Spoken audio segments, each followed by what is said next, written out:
Social media regularly impacts the ways in which we interact with each other and where we get our information.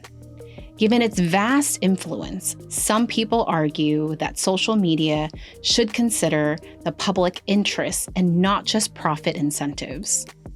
Others argue for increased regulation of social media companies.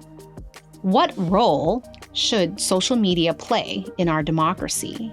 And how should we live with its effects?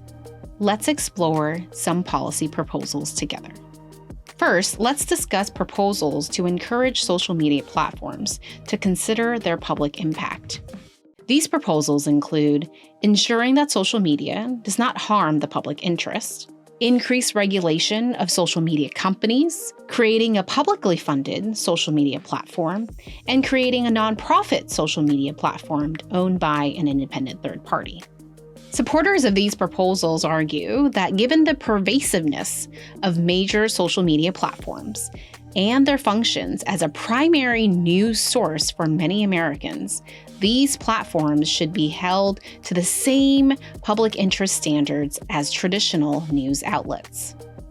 Furthermore, nonprofit or publicly funded platforms could promote respectful dialogue, counteract echo chambers, and decrease polarization. Such platforms could also create competition and check the power of for-profit social media companies. However, government oversight of social media platforms brings its own risks. One concern is that if elected officials were to impose government regulations on social media platforms, this would increase the government's influence over platforms that promote public expression. Social media platforms also argue that they are capable of self-regulation and do not need the government to intervene. They believe government interference in private enterprise would negatively impact their business models and violate civil liberties. Another set of proposals focus on taxation of digital advertising. Users can't scroll through their social media feed without seeing digital advertisements, and the industry continues to grow larger. Some suggest taxing these digital ads in the US, following the lead of many European countries. Most proposed legislation would tax digital ads where funds generated would promote a specific good or service, like digital literacy. The use of tax revenue for charitable causes or digital literacy programs would in some way compensate users for the extraction of their data and create a funding resource to address some of the negative impacts of social media.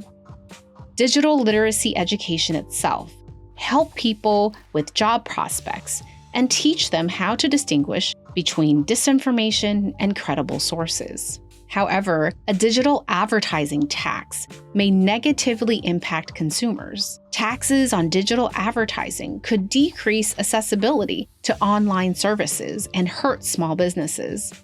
Companies may make up for their loss in profit by adopting subscription-only models, making it more difficult for low-income consumers to afford their services. Digital literacy programs may also not be equally effective across the country due to variation in telecommunication infrastructure and educational needs. With information constantly being spread and users' information being collected without their knowledge, we can make data collected by social media platforms more accessible. Some related proposals include increased access to anonymized data for research purposes, and users having control over how and when their data is used, as well as being able to delete their data from platforms. Proponents of these proposals argue that people's online data and personal information should be treated as their property. Having full control of your data empowers users and creates consistency for user experience across multiple platforms. Additionally, social media regulation would help decrease misinformation and polarization. Regulations such as the equal time provision would decrease echo chambers. Finally, easier access to anonymized data would facilitate research in areas like public opinion, consumer satisfaction, and perception. However, others believe that social media platforms don't have the capacity to manage every user's individual requests for how and when their data can be used, which may hamper a platform's ability to operate at its regular capacity. Additionally, there are concerns that treating data like property could lead to paywalls on social media sites. Finally, regulating speech on social media could be seen as suppressing free speech in violation of the First Amendment.